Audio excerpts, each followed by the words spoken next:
গড়েশ্বৰৰ কাউৰবাহাত অনুষ্ঠিত বৰ্ধিত কাৰ্যনিৰ্বাহক সভাত উপস্থিত টিএমচিৰ নেতা ৰিপুণ বৰা তামুলপুৰ জিলা তৃণমূল কংগ্ৰেছৰ সভাত অংশগ্ৰহণ কৰি তেওঁ কেইবাটাও গুৰুত্বপূৰ্ণ মন্তব্য কৰে। বিজেপিক আঁতৰাবলৈ বৰ্তমান ৰাইজে মিত্ৰতা বিচাৰিছে বুলি তেওঁ কয়। ৰাষ্ট্ৰীয় পৰ্যায়ত মিত্ৰতাই আনিব বিজেপিৰ ৰোধৰ অস্ত্ৰ। ৰাইজে মিত্ৰতা বিচাৰিছে বাবে আমি মিত্ৰতাৰ বাবে সাজু হৈছোঁ বুলি তেওঁ মন্তব্য কৰে। আমি যেতিয়া এলায়েন্সৰ কথা আছিলে তেতিয়া আমি এলায়েন্সত 4খন আসন আমি দাবী কৰিছিলোঁ আৰু সেইখিনি অলৰেডি সংবাদ মাধ্যমত ওলাইছে।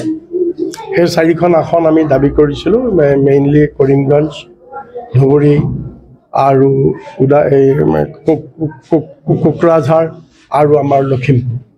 এতিয়া আমি আশা কৰি আছোঁ যদি আলোচনা বিলোচনা হয়, আলোচনা বিলোচনাত যিটো সিদ্ধান্ত হ'ব আমি সেই সিদ্ধান্ত মতে আমি আগবাঢ়িম।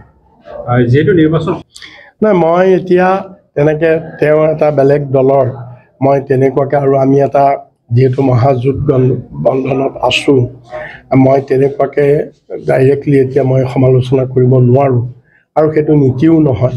কিন্তু এইটো কথা ঠিক, আপোনালোকে ভবাৰ দৰে ৰাইজে কিছু ভাবিছে, কিন্তু সেইটো ভাবিলেও আপোনালোকে এই অৰ্থত কৈছে যে ইমান দিনে এলায়েন্স চিট শ্বেয়াৰিং হৈ কেণ্ডিডেটৰ নাম চব ডিক্লেয়াৰ হৈ যাব লাগিছিল, হোৱা নাই, সেই অৰ্থত আপোনালোকে কৈছে। কিন্তু সেইটো নহ'লেও কোনো কথা নাই, কাৰণ ৰাইজ ৰেডি হৈ আছে। মূল কথাটো ৰাইজহে, আমিবিলাক একো নহয়। ৰাইজে নিজে কৈছে যে বিৰোধী দল চব এক হ'ব লাগে, বিজেপিৰ বিৰুদ্ধে এজন প্ৰাৰ্থী দিব লাগে। গতিকে সেইকাৰণে ইয়াত দেৰি হ'লেও একো কথা নাই। ৰাইজ কিন্তু ৰেডি হৈ আছে যে কোনদিনা ভোট হয়, কোনদিনা বিজেপিৰ বিৰুদ্ধে আমি ভোট দিবলৈ পাওঁ, তাৰ কাৰণে ৰাইজ ৰেডি আছে।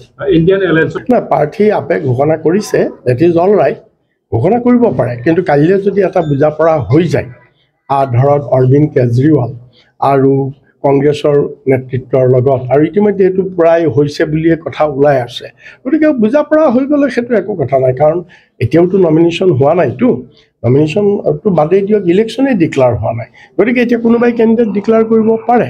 যেতিয়া বুজা পৰা হৈ যাব, বুজা পৰা হৈ গ'লে তেতিয়া ডেফিনেটলি সেই সিদ্ধান্ত সাল সলনি হ'ব। কেতিয়া মানে তৃণমূল কংগ্ৰেছে প্ৰাৰ্থী ঘোষণা কৰিব? আমি আমাৰ প্ৰাৰ্থীটো ৰেডি আছে, আমি মাত্ৰ ৰখি আছোঁ নেশ্যনেল লেভেলত এটা সিদ্ধান্তৰ কাৰণে। সেই সময়লৈকে আমি বাট চাম যাতে সিদ্ধান্ত এটা হয়। আমাৰ মূল লক্ষ্য হৈছে বিজেপিক পৰাভূত কৰিব লাগে, আৰু বিজেপিক পৰাভূত কৰাৰ স্বাৰ্থত আমি 1-to-1 কণ্টেষ্ট হ'ব লাগে। সেইকাৰণে আমি শেষ মুহূৰ্তলৈকে বাট চাম। নাই, আপোনাৰ কিছু কংগ্ৰেছী মানুহ গৈছে, সেইটো এটা বেলেগ কথা, সেইটো কংগ্ৰেছৰ ইণ্টাৰনেল কথা। সেইটোত আমি আমাৰ সহযোগী দল হিচাপে আমি এতিয়া তেওঁলোকক আমি সেইটো সমালোচনা নকৰোঁ। এটা দল, তেওঁলোকৰ নিজৰ কথা সেইটো। কিন্তু মই এইটো কথা ক'ব পাৰোঁ, আমাৰ তৃণমূলত কিন্তু বহুত মানুহৰ সোঁত হৈছে, তৃণমূললৈ বহুত মানুহ আহিছে আৰু বহুত মানুহে আমাৰ লগত যোগাযোগ কৰি আছে, তেওঁলোকে উপযুক্ত সময়ত আমাৰ তৃণমূলত যোগদান কৰিব। লগতে তেওঁ Assam Muslim marriage and divorce registration act 1935 কেবিনেটত বন্ধৰ সিদ্ধান্তৰ তীব্ৰ প্ৰতিক্ৰিয়া ব্যক্ত কৰে। এইখন ধৰ্ম নিৰপেক্ষ আৰু গণতান্ত্ৰিক দিশত চৰকাৰে ধৰ্ম নিৰপেক্ষতা পালন কৰিম বুলিহে শপত খাইছিল। এইখন হৈছে এখন ধৰ্ম নিৰপেক্ষ দেশ আৰু এইখন এখন গণতান্ত্ৰিক দেশ। আমাৰ দেশত আগৰ পৰা যিবিলাক নিয়ম কানুন চলি আছে, এটা ধৰ্ম নিৰপেক্ষ দেশত চৰকাৰখনেই শপত খাইছে সংবিধান লৈ যে আমি ধৰ্ম নিৰপেক্ষতা ৰক্ষা কৰিম, আৰু চৰকাৰখনেই ভংগ কৰিবলৈ গৈছে।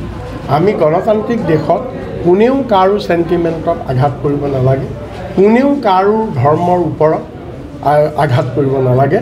গণতান্ত্ৰিক দেশত সেইটো নিয়ম। গতিকে সেই নিয়ম চৰকাৰে মানি চলিব লাগে, আমি তাৰ কাৰণে চৰকাৰক দাবী জনাম।